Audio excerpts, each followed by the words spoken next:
दोस्तों, भारतीय क्रिकेट के इतिहास के पन्नों को यदि पलटकर देखा जाए तो इसमें साल 2007 का बहुत ही महत्वपूर्ण योगदान है। इस साल कई ऐसी कहानियां रची गई जो किसी चमत्कार से कम नहीं थी। दोस्तों, उसी कड़ी में हम आपके लिए लेकर आए हैं एक अद्भुत मैच की कहानी, जहां अपने घमंड में चूर ऑस्ट्रेलिया टीम भारतीय टीम का शिकार करने मैदान में उतरी थी। लेकिन उन्हें क्या मालूम था कि गुरूर में डूबे समंदर को भी एक दिन बंजर बन जाना है। जब समंदर का गुरूर नहीं टिका तो ऑस्ट्रेलियन टीम की क्या औकात है। तो दोस्तों, कैसे भारतीय युवा टीम के जज्बे ने शिकारी का ही शिकार कर दिया, चलिए जानते हैं क्रिकेट बुलेटिन्स के इस स्पेशल एपिसोड में। 22 सितंबर 2007 यही वो दिन था जब ऑस्ट्रेलियन कंगारू भारत के शेरों का शिकार करने को उतावले थे, क्योंकि ऑस्ट्रेलिया ने वनडे वर्ल्ड कप सहित चैंपियंस ट्रॉफी पर भी कब्जा जमा लिया था और अब बारी थी T20 वर्ल्ड कप की। वहीं दूसरी तरफ भारतीय टीम सचिन, गांगुली और द्रविड़ जैसे दिग्गज खिलाड़ियों के बिना मैदान में उतरी थी। लेकिन बावजूद इन खिलाड़ियों के भारतीय टीम के साथ एक चीज मौजूद थी और वो था इनका आत्मविश्वास। दोस्तों, यह वर्ल्ड कप 2007 का दूसरा सेमीफाइनल मैच था और इस मैच में जीतने वाली टीम को पाकिस्तान के साथ फाइनल में भिड़ना था। साउथ अफ्रीका के डरबन में उछाल भरी पिच पर भारतीय कप्तान धोनी ने टॉस जीतकर बैटिंग करने का निर्णय लिया। भारतीय टीम की तरफ से गंभीर और विस्फोटक बल्लेबाज वीरेंद्र सहवाग पारी की शुरुआत करने मैदान में उतरे, तो वहीं गेंदबाजी की शुरुआत ब्रैटली ने की। ब्रैटली की रफ्तार का कहर पूरी दुनिया झेल चुकी थी और इस मैच के पहले ही ओवर से ब्रैटली और ऑस्ट्रेलिया ने अपने तेवर दिखाने शुरू कर दिए थे। भारत को वीरेंद्र सहवाग से एक विस्फोटक पारी की उम्मीद थी, लेकिन सहवाग के पैर में तकलीफ होने पर रनर का सहारा लेना पड़ गया और सहवाग के साथ साथ भारतीय पारी भी लंगड़ाने लगी। दूसरे छोर पर गंभीर ने कुछ शानदार चौके तो जड़े, लेकिन सहवाग की चोट उन पर भारी पड़ने लगी। पावर प्ले के आखिरी ओवर में मिचेल जॉनसन ने सहवाग के स्ट्रगल को गिलक्रिस्ट के हाथों समाप्त कर दिया। सहवाग 13 गेंदों पर 9 रन बनाकर वापस पवेलियन लौट गए। अब भारतीय पारी को यहां से आगे बढ़ाने के लिए मैदान में एंट्री होती है रॉबिन उथप्पा की, लेकिन ऑस्ट्रेलियाई गेंदबाज लगातार भारतीय बल्लेबाजों पर दबाव बनाए जा रहे थे और इसी दबाव का नतीजा ये रहा कि 2 ओवर बाद गंभीर ने भी अपना विकेट गंवा दिया।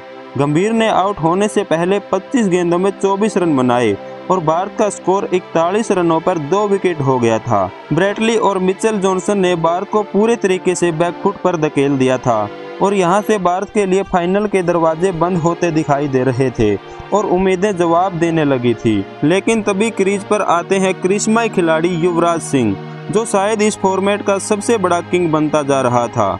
युवराज सिंह ने अपनी पारी की दूसरी ही गेंद को दर्शक दीर्घा में पहुंचाकर भारत की उम्मीदों को फिर से जगा दिया और अगले ओवर में ब्रैटली को 119 मीटर लंबा छक्का जड़कर मानो ऑस्ट्रेलिया के मुंह पर एक तमाचा सा जड़ दिया था। लेकिन असली खेल तो तब शुरू हुआ जब साइमंड्स द्वारा किए गए 11वें ओवर में युवराज और उथप्पा ने 19 रन जड़ दिए। इस ओवर के बाद तो मानो कोहराम सा मच गया था और मैदान के चारों तरफ गेंद हवाई यात्रा पर जा रही थी। युवराज ने 14वें ओवर की 5वीं गेंद पर क्लार्क को छक्का जड़कर मात्र 21 गेंदों में अपना अर्धशतक पूरा कर लिया था। युवराज सिंह के इस रूप को देखकर उथप्पा भी पूरे जोश में आ गए और जितनी तेज गेंद जॉनसन फेंक रहे थे उतनी ही तेजी से उथप्पा पिच पर दौड़ दौड़ कर गेंद को बाउंड्री के पार फेंक रहे थे। पूरी ऑस्ट्रेलियाई टीम की इस प्रकार की धुनाई किसी भी टीम ने आज तक नहीं की थी। जॉनसन के एक ओवर में लगातार 2 छक्के जड़ने के बाद उथप्पा गलतफहमी के कारण रन आउट हो जाते हैं।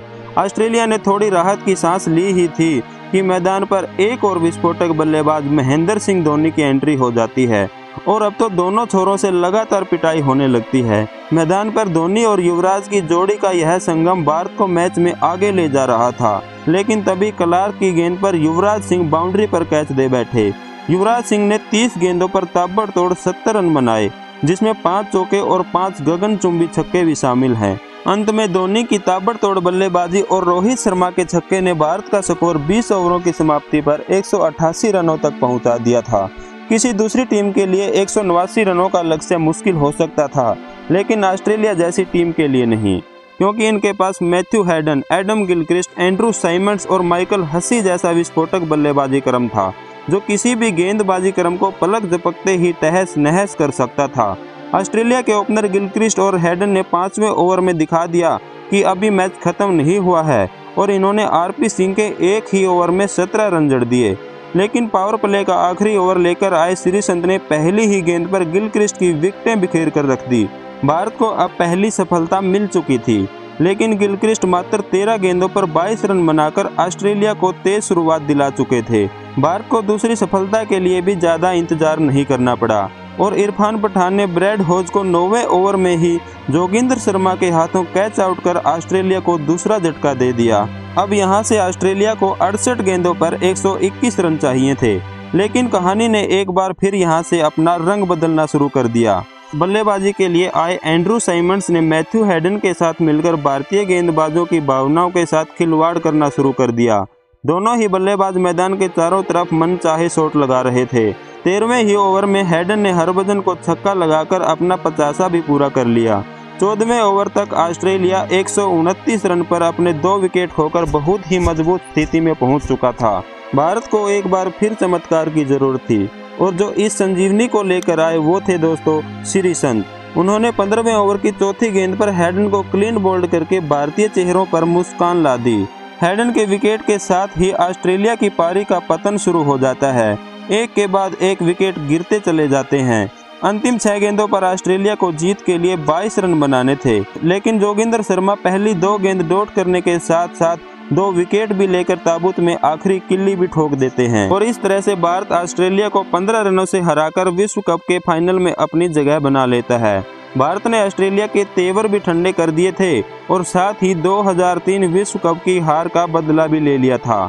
इस मैच के हीरो युवराज सिंह को मैन ऑफ द मैच का खिताब दिया जाता है। दोस्तों, भारत की इस अद्भुत जीत का सफर आपको पसंद आया हो तो वीडियो को लाइक करना बिल्कुल ना भूलें। तो दोस्तों, मिलते हैं नई वीडियो में एक नई कहानी के साथ। तब तक के लिए नमस्कार, जय हिंद।